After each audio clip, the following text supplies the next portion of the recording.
Umaga ng February 14, 2024, nagpunta sila sa opisina ng National Bureau of Investigation sa Cebu para humingi ng tulong. May pruweba ka ba sa sinasabi mong binugbugong namin? Opo. Ito po yung screenshot po. Nakunan ko po na binubugbog po yung nanay ko po. Alam mo ba ang address ng nanay mo sa Maynila? Hindi po. Sir, tulungan niyo po ako. Tulungan niyo po yung nanay ko.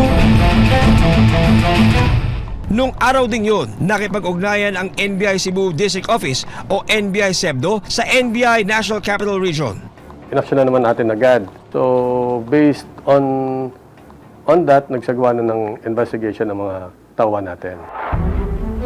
February 15, 2024, isang rescue operation ang ikinasa ng NBI-NCR. Base po dun sa unang reklamo sa Cebu, agad pong itinawag ng aming Cebu Regional Office dito sa NCR ang kaso na yan. Dahil nasa jurisdiction po ng NCR kung saan pinaniniwalaan nandoon yung ating victim, kaya inaksyonan agad ng NBI-NCR. Base na rin po sa information na nakuha ng NBI Cebu.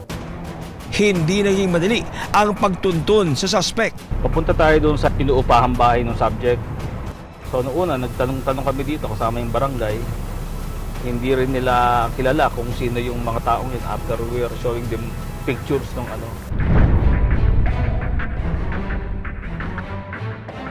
Nang makarating sa barangay, naging maingat ang NBI-NCR sa pagtuntun sa mismong bahay ng suspect at biktima.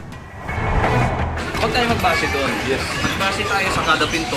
Sila ma'am, hindi mo taga-dini. Dito po tayo.